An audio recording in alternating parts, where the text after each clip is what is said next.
Hello, everyone, and welcome to Through the Glass Columns, a Wheel of Time read-along podcast. I am Tyler, one of your hosts, and I am joined, as always, by my co-host, Greg. Hello and welcome, everybody. It's so exciting to get this project underway. My name is Greg, and I will be the first to admit I am entirely new to the Wheel of Time and all of its constituent parts. But I'm excited to take this journey along with you and along with Tyler. I am a good general service nerd who loves Star Wars, knows a little bit about fantasy and Lord of the Rings, but knows next to nothing about the Wheel of Time. I do, however, bring along my PhD in American literature, so we'll see how useful that is. And I am Tyler. I am also a nerd. I thought I was a big fan of Star Wars until I met Greg and some of our other friends who I now refer to as my Star Wars friends. I also have a PhD, but in economics, it is much less useful to what we are about to do. That being said, I do actually bring quite a background in the Wheel of Time and in fantasy generally. This is going to be my fifth time reading all the way through this series, which, if you know how long the Wheel of Time is an undertaking. And in addition to having read The Wheel of Time way too many times, I've seen the TV show 5 or 6 times already. I loved it. And I have read most of the other kind of relevant fantasy series. I did Tolkien as a youth. I've done Terry Goodkind. I've done A Song of Ice and Fire. I've done the Kingkiller Chronicles. I've done all the Brandon Sanderson stuff. I love me some fantasy. And so I'm really excited to get a nerd friend who is not really someone who does fantasy all that often, as, you know, someone to join me on this journey and talk through the Wheel of Time over probably many years. And we had talked, Greg, about just a few things that we wanted to make sure we introduced about ourselves to, you know, the community before we got going. So why don't we start with you? You already said you don't have much of a history with the franchise, but what's your background in fantasy? What's your background in just kind of this style of literature broadly? Sure. So I would describe myself as fantasy curious, right? When I was young, I read more fantasy than I do now.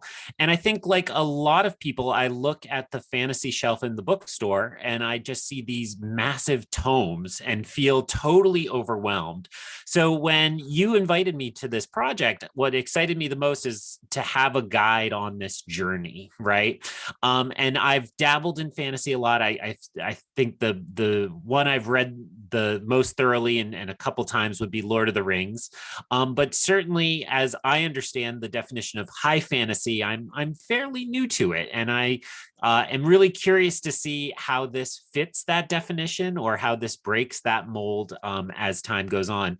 But I'm certainly much more of a sci-fi type of nerd than I am a fantasy. You already hinted a little bit at your history with Wheel of Time and certainly how many times you've read it, which already intimidated me. But I wonder if you might tell us just a little bit more about your history there. Like, when did you first read it? When did you first encounter this series?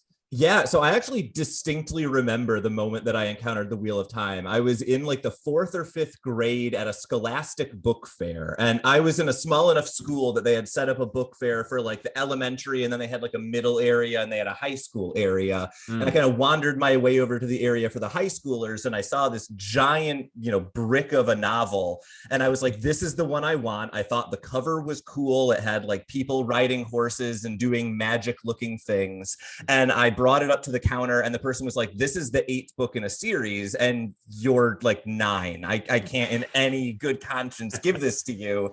And my teacher, to her credit, was like, I think this is a student who could handle this kind of book. Why don't we write down what the name of the series is and, you know, see whether we can find the first one for you. It turns out my dad already owned the first 4 books of the series, so I was nice. Well along my way by the time I got home.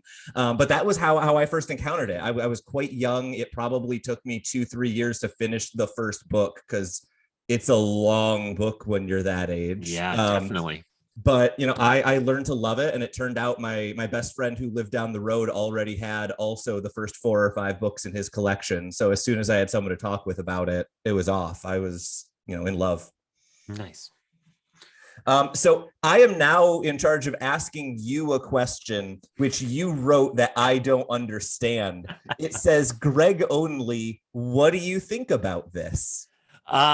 No, what do you think this is about? Oh, this I is mean, if I'm about. feeding you lines, I want you to get them correct. So, part of what I thought would be funny is to lay down just a little bit of audio in this preview where I just take wild guesses because I'm not exaggerating to the audience when I say I know nothing about this. I obviously saw the hype when the show was coming out, and I don't even think I watched the trailer. I think I saw pieces like stills online and things like that. I So texted you the trailer. I'm very mad right now.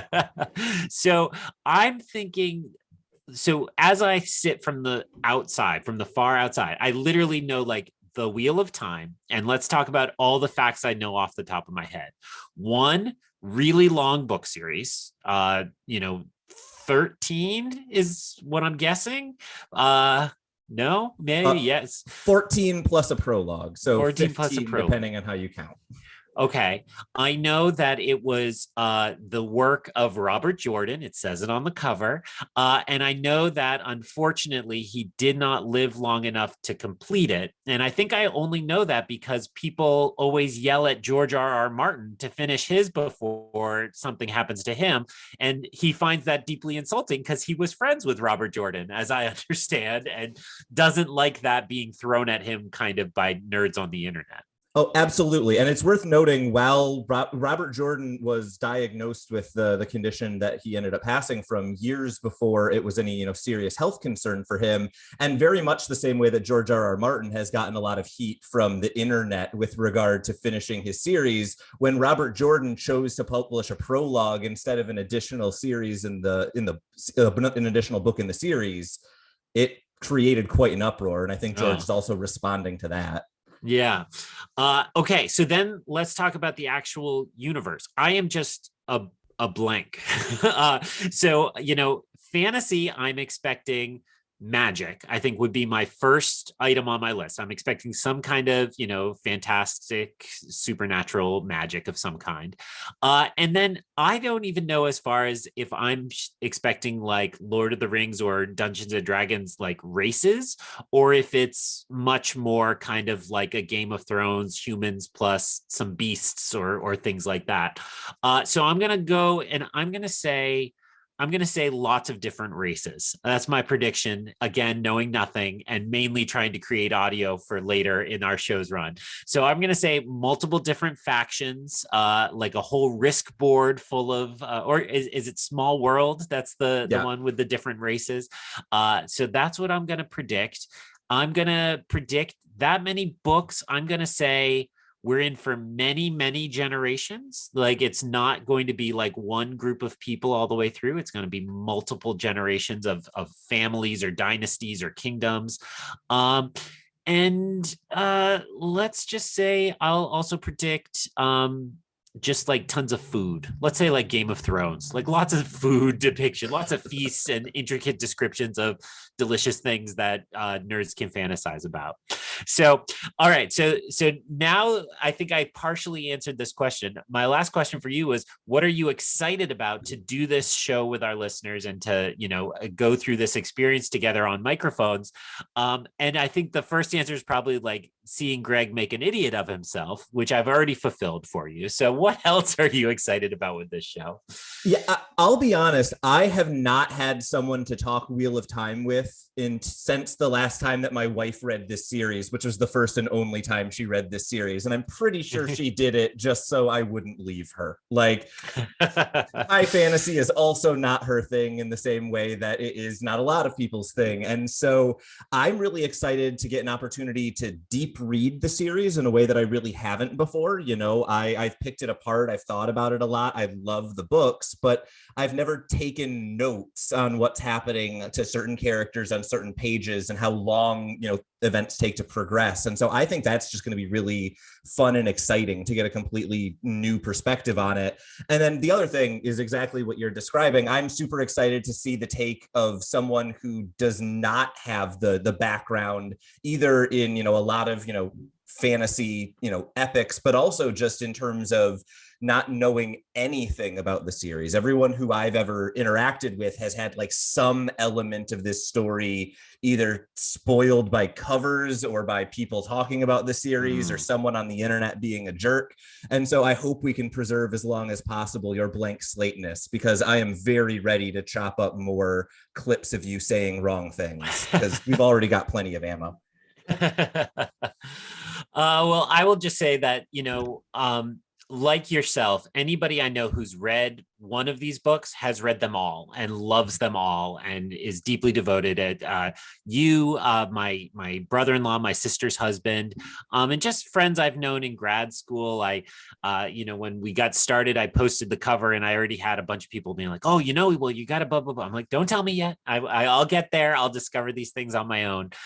So I'm excited. I love discovering new fandoms, and if it's for me or if it's not for me, I always just like understanding it a little more and being able to understand the community around something. And there's real passion here, so I already know I'm interested to learn what people love so much about this. All right, well, let's wrap this up by talking through just the logistics of the show, just so everybody knows what to expect from this announcement. So what we're aiming to do is read through all of Wheel of Time together. And our goal is to make it so that you, the listeners, can read along with us. We're busy people, you're busy people. So we're going to aim to do weekly releases, but each episode will only cover 1 to 2 chapters of the book at a time. We're going to aim for about 25 pages, maybe a little more, a little less, depending on where we are. And so what we would love for you to do is join us in this journey and read that section of the book each week with us, and then listen to the new episode. However, if you want to just listen along, Tyler is clearly an expert and will be handling the recaps each episode, and we'll fill you in. So if you're somebody who read it a long time ago or doesn't have the time to read but wants to kind of laugh and come along with us, we hope to facilitate that as well. Each week, we're going to concentrate on a recap and then just some good discussion. The analysis of somebody who knows this well and the analysis of somebody who does not know this well. And we hope that that will give us different perspectives on it and make for entertaining discussions. And then as we go on, we're going to drop the first few of these all together and pre-record, but then we really want to hear from the community, and we will open up all our social media and make sure you have a place where you can contribute and send in voicemail or tweet us and send messages, so that this can be a communal experience. I think all of us love a little online community and want to build something where we can have a book group, not in person, but online. So more than anything, we want this announcement to get you interested in joining us on this quest. And if nothing else, seeing how far we're able to make it through these books and into this.